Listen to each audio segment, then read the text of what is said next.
बिस्मिल्लाहिर्रहमानिर्रहीम। अस्सलामु अलैकुम वरहमतुल्लाहि वबरकातुहू। नाइन्थ क्लास लास्ट क्लास में हम लोगों ने एल्गोरिथम के बारे में डिस्कस किया था कि एल्गोरिथम किस किस तरह से हमारी हेल्प करता है प्रॉब्लम को रिज़ॉल्व करने में। नेक्स्ट आज जो हमने पढ़ना है वो है difference between algorithm and flow chart, जहाँ पर हमारे पास ये वैल्यूज़ आ जाती हैं, ये चीज़ें आ जाती हैं कि एल्गोरिथम ज़्यादा बेटर है या फ़्लो चार्ट ज़्यादा बेटर है। अगर एल्गोरिथम के थ्रू हम किसी प्रॉब्लम को सॉल्व करते हैं तब हमारे पास क्या करैक्टरिस्टिक्स आते हैं, और अगर हम फ़्लो चार्ट के थ्रू करते हैं तो क्या करैक्टरिस्टिक्स आते हैं। अब difference between an algorithm and flow chart is just like a difference between a story and a movie.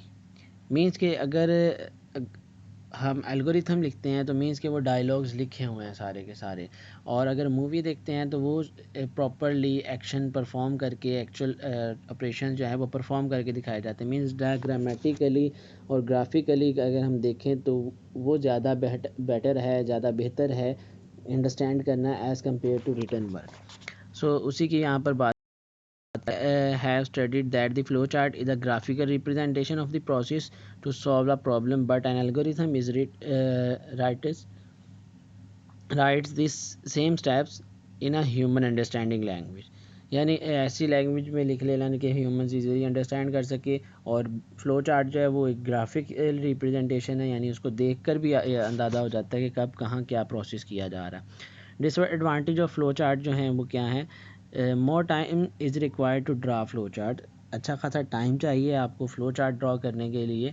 Modifying a flow chart is not very easy every time. यानी flow chart अगर आपने बना लिया है तो फ़्लो चार्ट के बाद आपको अगर उसके अंदर कोई चेंजिंग करनी है तो आपको पूरा फ़्लो चार्ट जो है वो दोबारा से बनाना पड़ता है। ऐसा नहीं है कि आप उसको थोड़ा सा एडजस्ट करके इस स्टेप पर ये काम किया जा रहा है, यानी शेप को आप दोबारा से ड्रॉ करोगे वो सारी शेप जो है अच्छे से नहीं बन पाएगी दोबारा से। यानी कि अगर आप पहली वाली शेप के अंदर एडिट करते हैं तो वो सारी शेप डायग्राम जो है वो बिगड़ जाएगी, वो किसी सोल्यूशन की तरफ यानी समझने में भी मुश्किल होगी। It is not suitable for every large problem, और हर लार्ज प्रॉब्लम के लिए ये सूटेबल नहीं है। फ़्लो चार्ट ज़्यादा से ज़्यादा एक पेज के ऊपर, दो पेज के ऊपर हम इजीली बना सकते हैं, लेकिन अगर हमें एक लार्ज प्रॉब्लम को रिज़ॉल्व करना है, एक पूरी कंट्री के लिए कोई ऐसा प्रोग्राम जिस तरह से नादरा का चल रहा है, जो सबके आईडी कार्ड की डेटाबेस रखती है अपने पास, अगर उसके प्रोग्राम को फ़्लो चार्ट बनाना पड़ जाए तो वो डिफ़िकल्ट हो जाता है। सो इसीलिए उन्होंने कहा कि लार्ज प्रॉब्लम को जो है वो फ़्लो चार्ट से सॉल्व करना डिफ़िकल्ट हो जाता है। Advantages of algorithm. एल्गोरिथम के एडवांटेज क्या हैं? इजी टू राइट, क्योंकि आप किसी भी लैंग्वेज में लिख सकते हैं तो इजी टू राइट है। Techniques to write an algorithm are easy to understand, यानी आप आसानी के साथ एल्गोरिथम को अंडरस्टैंड कर सकते हैं। To solve a large problem algorithm are helpful. Large problem को सॉल्व करने के लिए एल्गोरिथम जो है वो हेल्पफुल है, यानी फ़्लो चार्ट उसमें लार्ज प्रॉब्लम में जहाँ फेल हो जाता है वहाँ एल्गोरिथम हमें हेल्प प्रोवाइड करता है। डिसएडवांटेजेस क्या है? Modifying an existing algorithm is not very easy every time. Her bar algorithm flow chart की तरह एल्गोरिथम भी मॉडिफाइड करना आसान नहीं है, क्योंकि आपने स्टेप्स लिखे होते हैं और बार बार स्टेप्स चेंज करना आपके लिए मुश्किल हो जाता है, तो आपको दोबारा से सारा एल्गोरिथम जो है वो लिखना पड़ता है। Showing the flow from one steps to another is not very easy. किस स्टेप से आपने कौन से स्टेप पर जाना है? अब जैसे कि अगर मैंने पहले स्टेप सेकंड स्टेप पर कोई वैल्यू चेक की है और थर्ड स्टेप पर मैं मूव करता हूँ तो वो तो जब कंडीशन ट्रू होगी तो थर्ड पर मूव करेगा, लेकिन अगर मैंने किसी और लाइन पर उसको भेजना है, कोई दूसरी कंडीशन चेक करनी है, तो उसके लिए मुझे अगले स्टेप्स कौन से स्टेप पर जाकर मैं एक्शन परफॉर्म करूँगा वो डिसाइड करना डिफ़िकल्ट हो जाता है। सो यहीं पर ये चीज़ बताई कि showing a flow from one step to another it is not very easy.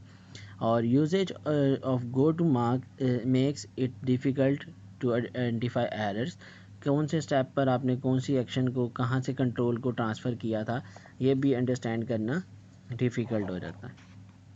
Handle करना एरर्स को कि किस किस तरह से एरर्स जो हैं वो इसमें पाए जा रहे हैं और कौन कौन से एरर्स को किस तरह से रिमूव किया जाएगा। नेक्स्ट जो उसके बाद आ जाता है वो है टेस्ट रन। टेस्ट रन जो है ये होता है कि जब आप एक फ़्लो चार्ट को बना लेते हो, एल्गोरिथम को बना लेते हो, तो फिर आप एक रफ़ डाटा लेकर, कुछ रैंडम वैल्यूज़ लेकर उसको चेक करते हो कि is that either true properly working और नॉट। तो आप उसको देखते हो कि क्या चंद वैल्यूज़ लेने के बाद आपकी वो कैलकुलेशन, जो आपने स्टेप्स लिखे हैं, वो स्टेप्स आपकी उस कैलकुलेशन के ऊपर पूरे उतर रहे हैं या नहीं उतर रहे, क्या वो आपको प्रॉपर आंसर दे रहे हैं, आपका रिक्वायर्ड जो रिज़ल्ट था।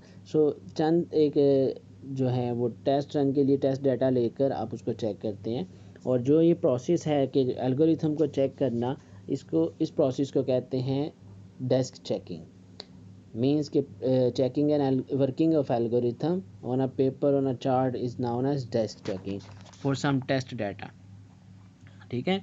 सो उसके बाद टेस्टिंग की इम्पोर्टेंस क्या है? टेस्टिंग की इम्पोर्टेंस यही है कि जब आप एक अपने प्रोग्राम को, अपने सोल्यूशन को टेस्ट करते हैं किसी प्रॉब्लम के लिए, आप उसको चेक करते हैं कि मेरे जो सोल्यूशन के मेरे स्टेप्स थे वो सारे के सारे सीक्वेंस वाइज हैं, और उसके अंदर अगर मैं ये डाटा पुट करूं तो क्या वो मुझे रिक्वायर्ड मेरा रिज़ल्ट प्रोवाइड कर देंगे, क्या मुझे सोल्यूशन मेरा मिल जाएगा।